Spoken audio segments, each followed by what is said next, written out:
तो हेलो दोस्तों, स्वागत है आपका आपके अपनी नर्सिंग लर्निंग हब पर। पहले तो माफ़ी चाहूँगा कि इस वीडियो को आने में इतना टाइम लग गया, क्योंकि बहुत सारी प्रॉब्लम्स चल रही थी, नेट डाउन था, सर्वर डाउन था, समथिंग। तो आज हम लास्ट क्लास में हमने पढ़ा था एक्यूट रीनल फेलियर के बारे में। तो अब हम पढ़ने जा रहे हैं उससे भी आगे वाली स्टेज में क्रोनिक रीनल फेलियर के बारे में। किसके बारे में? क्रोनिक रीनल फेलियर के बारे में।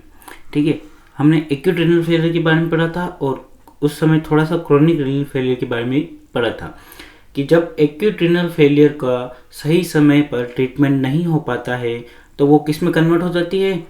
क्रोनिक रीनल फेलियर में डेवलप हो जाती है या कन्वर्ट हो जाती है, जिसको हमने ये किस प्रकार की थी हमने देखा था। एक्यूट रीनल फेलियर रिवर्सिबल थी, उसे ट्रीट करते सही टाइम पर तो वो किडनी फंक्शंस वापस पहले जैसे थे वैसे आ सकते थे। पर क्रोनिक रीनल फेलियर में ऐसा नहीं होता, यानी ये कैसी है? इरिवर्सिबल। ये इरिवर्सिबल है। ठीक है, इसमें क्या होता है कि किडनी के जो फंक्शंस हैं वो इतने डैमेज हो जाते हैं या इतने डिक्रीज हो जाते हैं कि वो अपना पुनः अपनी पुरानी वाली स्टेज में नहीं आ पाते। तो क्रोनिक रीनल फेलियर की अब हम डेफिनेशन देखते हैं। तो डेफिनेशन देखते हैं तो क्या होगी? तो यही है कि क्रोनिक रीनल फेलियर एक रिवर्सिबल डिजीज है, जिसमें क्या होता है कि ये लंबे समय तक के लिए चलती है। इसमें जीएफआर जो होती है वो लंबे समय से कम आ रही होती है पेशेंट की। तो क्या है? तो ये है chronic progressive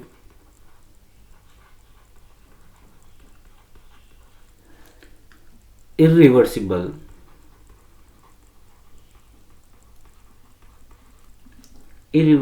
loss of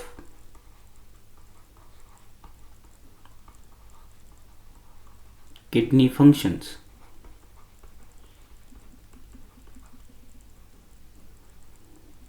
Kidney function in which GFR, glomerulus filtration rate, is decreased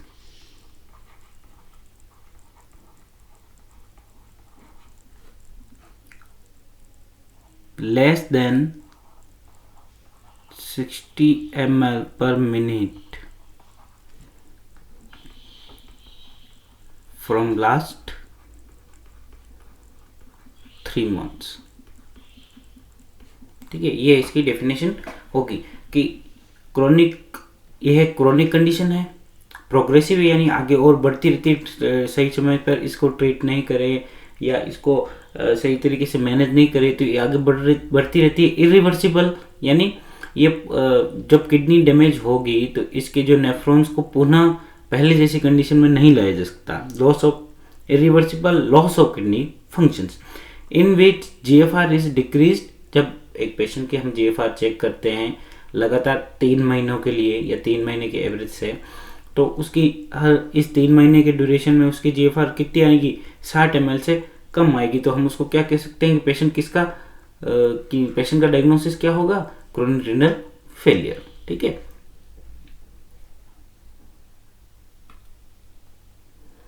अब हम बात करते हैं इसके कैरेक्टरिस्टिक्स की।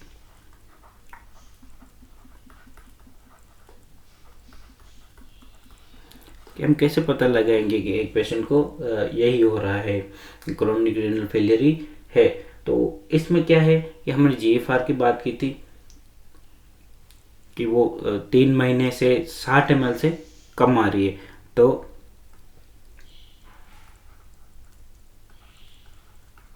जीएफआर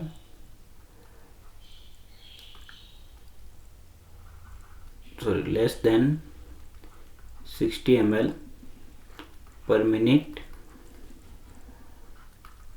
from last 3 months, 3 महीने से ऐसी आ रही है। ठीक है, अगर इसकी जीएफआर 60 ml से कम आ रही है तो कई सारे हमें चीज़ें देखने को मिलेगी। क्या देखने को मिलेगी? जीएफआर डिक्रीज हुई तो उसके बाद में क्या होगा, अगर जीएफआर की किडनी की कम हुई है तो रीनल फंक्शन भी कॉम्प्रोमाइज होंगे, या क्या कह सकते हैं उसे हम कि रीनल फंक्शन डिक्रीज हो जाएंगे। तो decrease renal functions, renal function decrease हुए तो अब रीनल फंक्शन कैसे डिक्रीज हुए, प्रोग्रेसिवली। कैसे डिक्रीज रीनल फंक्शन प्रोग्रेसिवली, एक प्रोग्रेसिवनेस में रीनल फंक्शन डिक्रीज होंगे, जिसके कारण क्या होगा कि हमारी रीनल सिस्टम क्या करता है, हमारा वाटर का, सोडियम का, पोटेशियम का और एक्सक्रेटरी फंक्शंस ये सब कुछ करता है, हेमियोस्टेटिस को मेंटेन करता है। तो अगर हमारी किडनी ही सही प्रकार से काम नहीं कर रही है तो क्या होगा, वाटर का रिटेंशन ज़्यादा होने लग जाएगा। वाटर रिटेंशन ज़्यादा होने की वजह से क्या होगा, बॉडी में एडिमा होगा, वस्कुलर जो वॉल्यूम है वो बढ़ जाएगा, कार्डियक आउटपुट बढ़ जाएगा, इस ऐसी कंडीशन आएगी। ठीक है, जिसके कारण क्या होगा कि कई सारे इसका इंटरनल, हमारे बॉडी का इंटरनल एटमॉस्फेयर जो है वो डिस्टर्ब हो जाएगा। क्या हो जाएगा, डिस्टर्ब इंटरनल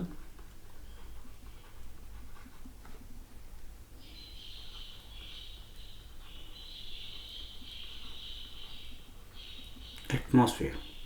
ठीक है, ये जब हम हमारे इंटरनल एटमॉस्फेयर जब डिस्टर्ब हुआ, इसके बाद में क्या क्या कंडीशन डेवलप होगी कि हमारी इंटरनल एटमॉस्फेयर हमारे डिस्टर्ब होने के बाद में जितने भी हमारे बॉडी सेल्स है, ऑर्गन्स है, वो सब धीरे धीरे अफेक्ट होने लग जाएंगे। क्या होने लग जाएंगे, अफेक्ट होने लग जाएंगे। तो अदर सिस्टम्स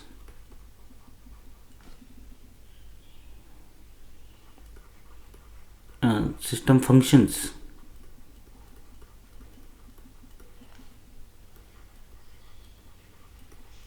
अफेक्ट।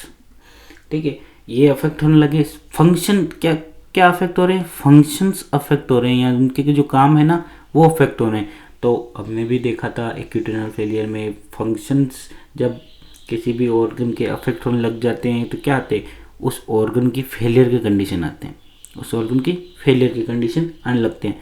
तो यहाँ क्या है, अदर सिस्टम या मल्टी सिस्टम, दो या दो से ज़्यादा सिस्टम, जैसे कार्डियोवास्कुलर हो गया, स्किन का इंटेगोमेट्री सिस्टम हो गया, ठीक है, गैस्ट्रो इंटेस्टाइनल सिस्टम हो गया, ठीक है, ये ओरिजिनल सिस्टम तो कुछ अफेक्ट हो ही रहा है। ठीक है, तो इसको हम क्या बोलेंगे, मल्टी सिस्टम फंक्शन अफेक्ट। अब ये होने के कारण क्या डेवलप होगा, मल्टी ऑर्गन फेलियर।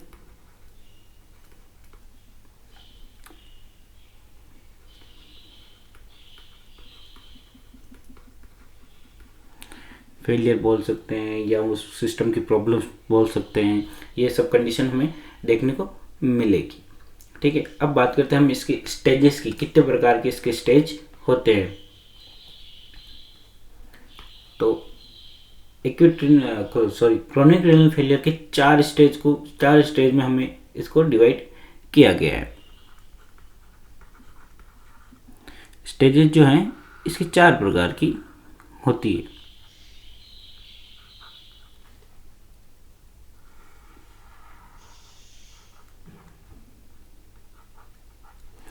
ठीक है, सबसे पहले होगी माइल्ड। इन सभी स्टेजेस को हम कैसे डिफाइन करेंगे कि पेशेंट इन स्टेज में है, तो वो हमें इनकी जेएफआर चेक करने से ही पता चलेगा कि पेशेंट किस स्टेज में है। माइल्ड है, मॉडरेट, उसके बाद सीवियर, और उसके बाद एंड में सबको पता है and stage renal disease, and stage renal disease.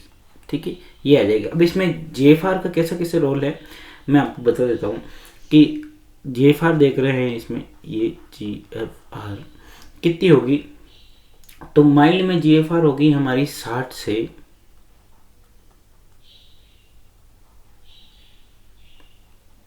80, 60 से 80 ml पर मिनट, 60 से 80 ml पर मिनट हमारी जीएफआर इसमें रहेगी पेशेंट की। ठीक है। मॉडरेट में कैसे रहेगी? मॉडरेट में रहेगी 30 से 59 ml पर मिनट, ठीक है। सीवियर में कितनी रहेगी? सीवियर में अब इससे भी कम हो जाएगी, यानी 15, 30 है तो ये हो जाएगी 15 से 29 ml पर मिनट, ठीक है। अब एंड स्टेज रीनल डिजीज में क्या होगा? तो अब यहाँ से देखते हैं सीवियर कंडीशन, जब माइल्ड और मॉडरेट कंडीशन थी तब मल्टी सिस्टम अफेक्ट नहीं हो रहे थे, क्योंकि इतनी जीएफआर होने से इतना अफेक्ट नहीं पड़ रहा था बॉडी में। जब 15 से 29 ml पर मिनट जीएफआर होने लगी तो हमारे क्या होते, सिस्टम अफेक्ट होने लग गए।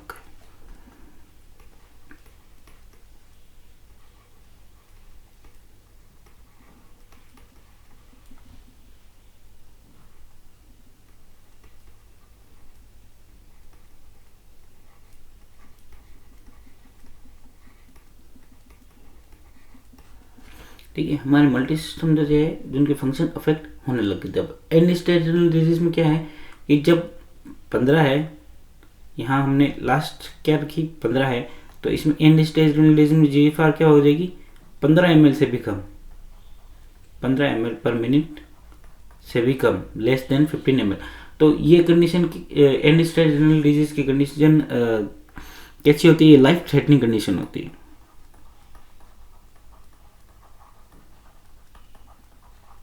लाइफ थ्रेटनिंग की कंडीशन होती है जिससे क्या होती है, सेल ऑर्गन अफेक्ट होने जाते हैं या सेल ऑर्गन डैमेज हो जाते हैं।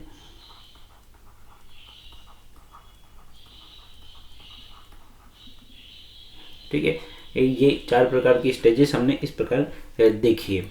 अब बात करते हैं हम इसके कॉजेस की।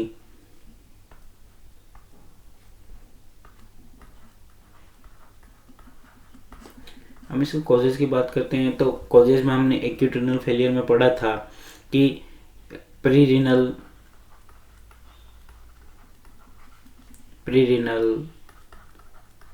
इंट्रा रीनल और पोस्ट रीनल, ये हमने एक्यूट रीनल फेलियर में पढ़ा था। अगर आप में से किसी ने वो वीडियो नहीं देखा है तो मैं यहाँ आई बटन पे उसका लिंक दे दूंगा, जाके ज़रूर देखें, ठीक है। तो ये 3 कंडीशन हमने उसमें पढ़ी थी कि प्री रीनल, इंट्रारीनल और पोस्ट रीनल की कंडीशन थी। तो पर अब इन क्रोनिक रीनल फेलियर में कुछ स्पेसिफिक ऐसी डिजीज है जिसके कारण से इसका रिस्क फैक्टर बहुत ही ज़्यादा बढ़ जाता है, कि एक क्रोनिक रीनल फेलियर होने का रिस्क बहुत ज़्यादा होता है। तो एक सबसे पहले एक नोट करके आप लिखिए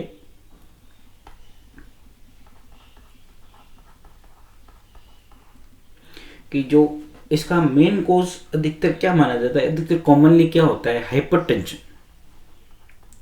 hypertension is the most common cause of chronic kidney disease.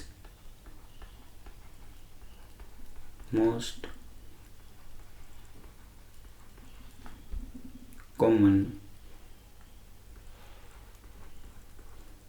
Cause of chronic kidney disease, ठीक है। ये एक नोट करके लिख लेना कि आपके क्वेश्चन एग्जाम्स के क्वेश्चन के लिए इम्पोर्टेंट है। तो अब हम पढ़ते हैं कि इसके मेन जो हम डिजीज कह रहे हैं वो कैसे कैसे इसको अफेक्ट करती है। तो सबसे पहले डायबिटीज़ मेलाइटिस अगर किसी पेशेंट को है, या डायबिटीज़ है किसी पेशेंट को, तो वो किस प्रकार से क्रोनिक किडनी डिजीज को कोज कर सकता है या उसको आगे प्रोग्रेसिव बना सकता है। तो डायबिटीज मेलाइटिस में पेशेंट को क्या होता है, उसको ग्लूकोज की मात्रा उसकी बॉडी में बढ़ जाती है, यानी क्या होता है,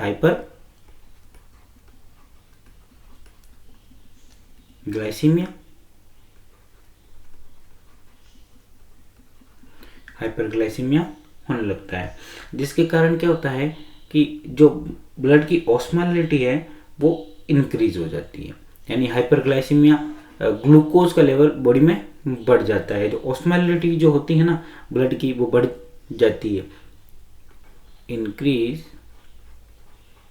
ब्लड ऑस्मोलैरिटी। ठीक है, ये ऑस्मोलैरिटी इस शब्द किसी किसी को समझ में नहीं आया कि क्या होगा। तो ऑस्मोलैरिटी जब किसी पदार्थ में, ऐसा सिंपल भाषा में समझो कि हमने एक गिलास पानी लिया, उसके हमने अंदर नमक डाला है, ठीक है, 1 चम्मच नमक डाला है। तो अब जब हम उसको नमक को घोल देंगे और फिर हम उस पदार्थ की ऑस्मोलैरिटी चेक करेंगे, यानी हम चेक करेंगे इसमें कितना नमक हमने डाला है, ठीक है, तो उसको कहते हैं ऑस्मोलैरिटी।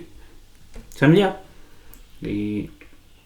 समझो, हिंदी में बताता हूँ कि किसी भी द्रव्य पदार्थ में उसमें घुले हुए पदार्थों की मात्रा, हमने 1 गिलास पानी में कितना नमक मिलाया है, ठीक है, उसकी मात्रा या उसके अमाउंट को हम ऑस्मोलैरिटी कहते हैं। तो ब्लड ऑस्मोलैरिटी इंक्रीज कैसे होगी?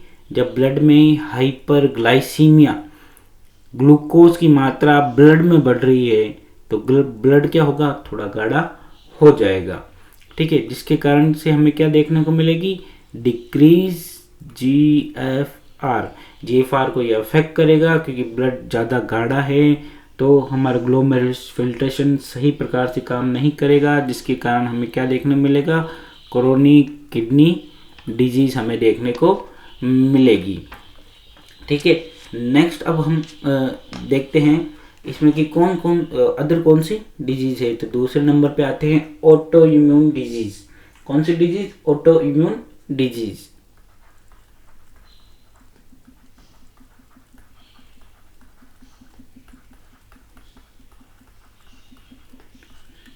ऑटो और इम्यून सिस्टम आपको पता ही है, रोग प्रतिरोधक क्षमता, हमारी रोगों से लड़ने की क्षमता। ऑटो यानी स्वयं से। कई कई बार क्या होता है, हमारी बॉडी जो है हमारे ओन सेल्स पे या ओन ऑर्गन्स पे उनको कोई भी बैक्टीरिया वायरस समझ के अटैक करने लग जाती है। ठीक है, सीधी सीधी भाषा में बोल देते हमारे इम्यून सिस्टम ने कुछ नहीं है, अमल खाली है, जिसके कारण से ये समझ नहीं पा रही है, या भांग खाली है जिसके कारण से ये समझ नहीं पा रही है कि कौन सा स्ट्रक्चर क्या है, तो हमारे खुद ही हमारे बॉडी ऑर्गन को अटैक करने लग जाती है। इसमें क्या होती है, जो एंटीबॉडीज जो होती हैं, इम्यून सिस्टम क्या होता है? एंटीबॉडी होती है। एंटीबॉडीज कहाँ अटैक करने लग जाती है? वो हमारे ग्लोमेरुलस के स्ट्रक्चर को डैमेज करने लग जाती है।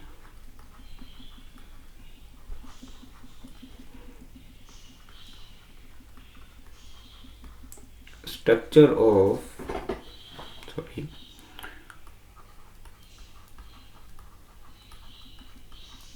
ग्लोमेरुलस, जिसके कारण से क्या होगा? हमारा जीएफआर क्या हो जाएगा? कम हो जाएगा, डिक्रीज हो जाएगा, जिसके कारण से आगे क्या होगा? क्रोनिक किडनी डिजीज डेवलप हो जाएगी। ठीक है, अब तीसरा हमने नॉर्मली एक प्री रिनल कॉजेस में पढ़ा हुआ है, फिर भी मैं आपको बता देता हूँ। ये है रिनल आर्टरी ऑक्लूजन।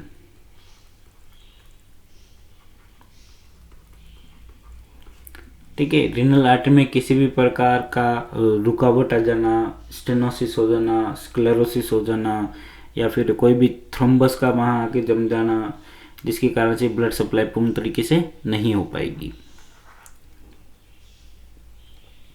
चौथा जो मैं बताने जा रहा हूँ वो पोस्ट रिनल कॉजेज में आता है।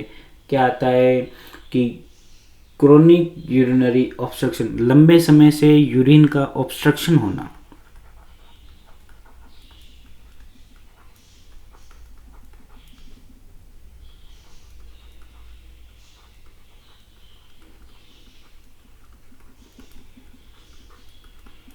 लंबे समय से यूरिन का ऑब्स्ट्रक्शन होना, ये कैसे हो सकता है? इसके कई कारण हो सकते हैं। बीपीएच हो सकते हैं, बिनाइन प्रोस्टेट हाइपरट्रोफी हो सकता है, ब्लैडर इन्फेक्शन हो सकता है,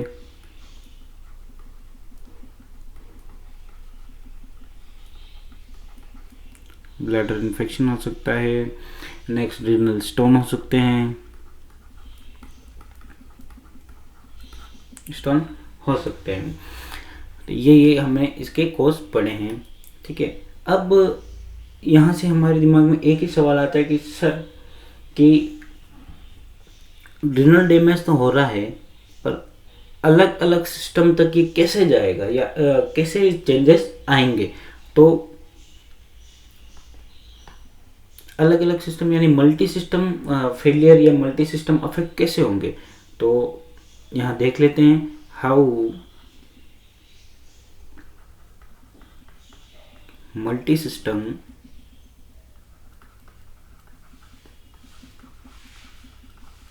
अफेक्ट्स, कि मल्टी सिस्टम कैसे अफेक्ट होने लगता है। तो हमने सबसे पहले क्या पढ़ा था कि क्रॉनिक रीनल फेलियर हो या एक्यूट रीनल फेलियर हो, उसमें क्या डिक्रीज होगी, जीएफआर डिक्रीज होने लग जाएगी। तो डिक्रीज जीएफआर डिक्रीज होने से क्या क्या कंडीशन डेवलप होगी।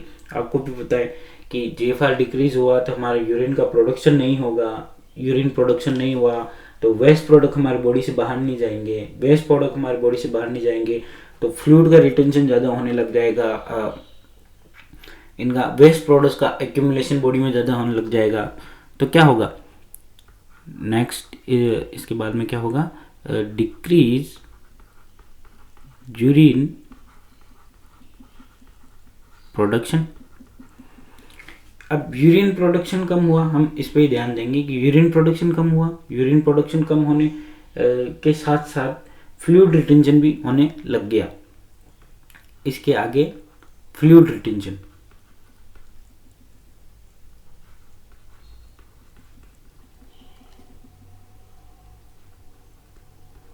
फ्लूइड रिटेंशन होने लग गया, यूरिन प्रोडक्शन सही टेंशन नहीं हो रहा है, ये फ्लूइड रिटेंशन हो रहा है।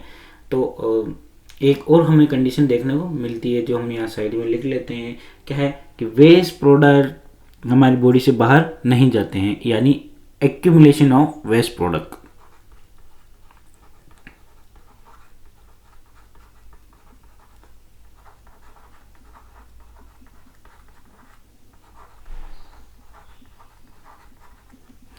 Accumulation of waste product in body,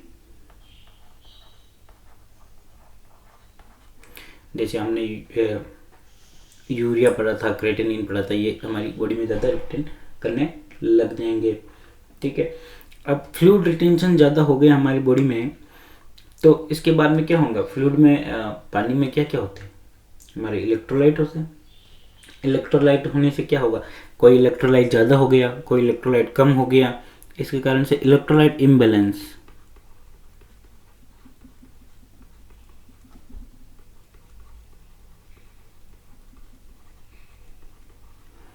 electrolyte imbalance की कंडीशन डेवलप हो गई। और जब इलेक्ट्रोलाइट इम्बैलेंस हो गया हमारी बॉडी में, तो उसके बाद में क्या होगा, इलेक्ट्रोलाइट होते क्या हैं, पॉजिटिव और नेगेटिव ही होते हैं, जिसके कारण से हमारी बॉडी का एसिड बेस बैलेंस डिस्टर्ब हो जाएगा। क्या डिस्टर्ब हो जाएगा, डिस्टर्ब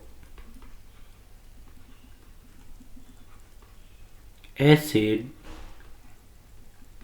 बेस बैलेंस, ये हमारी बॉडी में डिस्टर्ब हो गया। अब जब एसिड बेस बैलेंस डिस्टर्ब हुआ हमारी बॉडी में, तो ये कई प्रकार से हमारी बॉडी को अफेक्ट करेगा। कि देखो हमारे जो हार्मोन्स होते हैं वो भी पॉजिटिव नेगेटिव के कुछ चार्ज को कंटेन करते हैं। ठीक है, जिसके कारण से क्या होगा, एंडोक्राइन की फिजियोलॉजी डिस्टर्ब हो जाएगी, डिस्टर्ब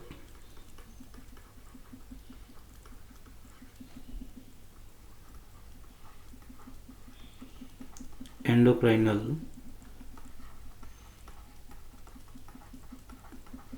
फिजियोलॉजी, यानी हार्मोन्स को अफेक्ट करने लग जाएगा।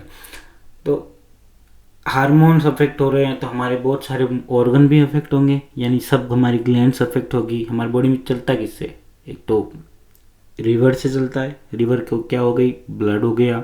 उसके बाद में हार्मोन से चलता है, हार्मोन मेंटेन करके रखते हैं पूरी बॉडी के ग्रोथ को, उसके फिजियोलॉजिकल अफेक्ट को। ठीक है, जो इलेक्ट्रोलाइट इम्बैलेंस होगा ये नर्व कंडक्शन को भी हमारे डैमेज करेगा या फिर उसको भी अफेक्ट करेगा, क्योंकि पॉजिटिव और नेगेटिव आयन होते हैं। और इलेक्ट्रिक हमारे नर्व में क्या होती है, इलेक्ट्रिसिटी ही तो होती है। ठीक है, तो जब यहाँ इलेक्ट्रोलाइट इम्बैलेंस की कंडीशन डेवलप होगी और एंडोक्राइनल फिजियोलॉजी तक जाएगी, तब तक हमारे बॉडी के जितने भी सिस्टम होंगे वो धीरे धीरे अफेक्ट होने स्टार्ट हो जाएंगे। जैसे फ्लूइड रिटेंशन हुआ तो किडनी सिस्टम अफेक्ट हुआ, इलेक्ट्रोलाइट इम्बैलेंस से कार्डियोवास्कुलर सिस्टम अफेक्ट होने लग जाएगा कि वही पानी ज़्यादा अमाउंट में है, कार्डियक आउटपुट बढ़ जाएगा, ठीक है। और इंटेगुमेटरी सिस्टम हमारा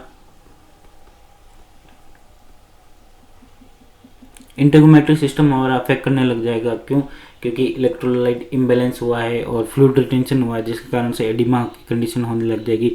डिस्टर्ब एसिड बेस बैलेंस है, हमारी बॉडी में एसिड बेस बैलेंस कौन बना के रखता है? एक तो किडनी बना के रखती है, एक लंग्स बना के रखते हैं। तो लंग्स या हमारा रेस्पिरेटरी सिस्टम भी अफेक्ट होने लग जाएगा। एंडोक्राइनल सिस्टम तो अफेक्ट हो ही रहा है, एंडोक्राइनल सिस्टम अफेक्ट होने लग जाएगा, ठीक है। ऐसी कंडीशन यहाँ से हमें देखने को मिल जाएगी। और एंडोक्राइनल फिजियोलॉजी के बाद में क्या है?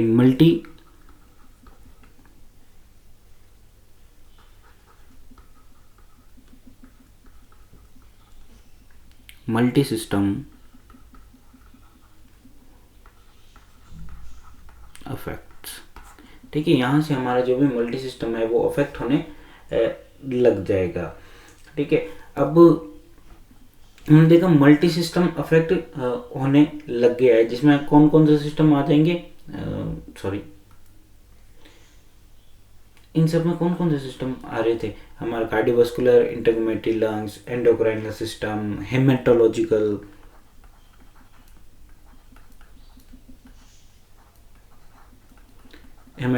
सिस्टम आ गया, फ्लूइड इलेक्ट्रोलाइट इम्बैलेंस होगा, गैस्ट्रो इंटेस्टाइनल ट्रैक्ट हमारा डिस्टर्ब हो जाएगा। अब ये जितने भी सिस्टम अफेक्ट हुए हैं, ये जितने भी सिस्टम अफेक्ट हुए हैं, ये सीधा सीधा हमारे सेंट्रल नर्वस सिस्टम को अफेक्ट करेंगे। अब सेंट्रल नर्वस सिस्टम हमारा अफेक्ट हो रहा है तो हमारे बॉडी के हर एक ऑर्गन को ये अफेक्ट कर देगा, ठीक है। हर एक बॉडी के ऑर्गन को अफेक्ट कर देगा। Thank you for watching. Next part के लिए बने रहे, और अगर आपको ये क्लास पसंद आई तो लाइक करें, लोगों में शेयर करें, और अगर आपको कोई क्वेरी है तो कमेंट बॉक्स में ज़रूर लिखें, हम आपको ज़रूर जवाब देंगे, ठीक है। तो और थैंक यू।